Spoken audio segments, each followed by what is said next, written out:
ओ मुझा प्री प्यारा बिन जाए बत खोजे बिन जा नुक्सक सूंजे परायूं किलाऊं तकई पर केडी मल पाण खे बिसियो केडी मल पंहिंजे अंदर जो बरकत वराई दिसियो त तो जिंदगी कीअं गुज़ारे छॾिया ओ अता सुभाणे जो महबूब जे अॻियां पेश थींदे मदीने वारे मीर जे अॻियां हाज़िर थींदे पोइ मेरड़ो तो गुनाह वारो केड़ो कंधु खणबो ओ मुजादा केडी मल पंहिंजे गुनाहन के नजर करे को पिशेमानी जो गोढ़ो गार हदीस पाक में सोचे पानो पंहिंजे गुनाहन के याद करे एतरो रोए जो ने जे अख मजा मच्छर जे मथे जेतरो गोढ़ो वही पवे रब ने जे सारी जिंदगी जा गुनाह बख्शे छॾींदो ओ ता केडी मल पिशेमानी जा गोढ़ा वेही गार त तो पंहिंजी जिंदगी कीअं ग़फ़लत में बर्बाद करे छॾी ओ मिठा मदनी माही मैं मना न सघियुमि सुठी किस्मत निदरो ओ जगा न सघियुमि सोना मदनी माही मैं मना न सघियुमि मुंडती चंदरी हुयमि त मैं रुलती रहियुमि साईं ते लड़ न लगुमि त मैं भुलती रहियुमि हो गंढ खुलती गई अमल किरते रहियुमि गंढ खुलती गई अमल किरते रहियुमि पलो खाली थिया है पलो खाली थिया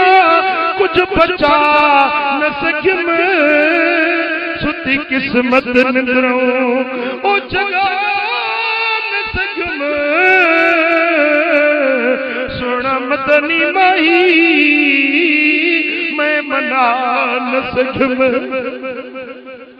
ओ खड़ा नफ्स शैतान फटके जा छिड़ने क्या अमल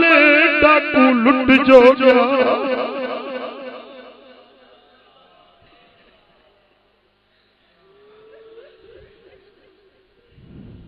ओ खड़ा नफ्स शैतान फटके जा छिड़ने क्या अमल डाकू लुट जो गया हो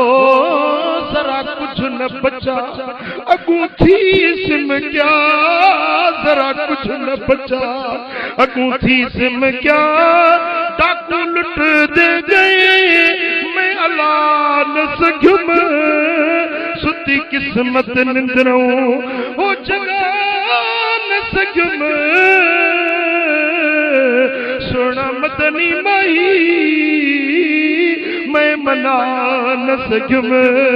ओ मुजादा अज वक्त थई प्रिय के परचाइण जो अज वक्त थई मदीने वारे मीर के राज़ी करण जो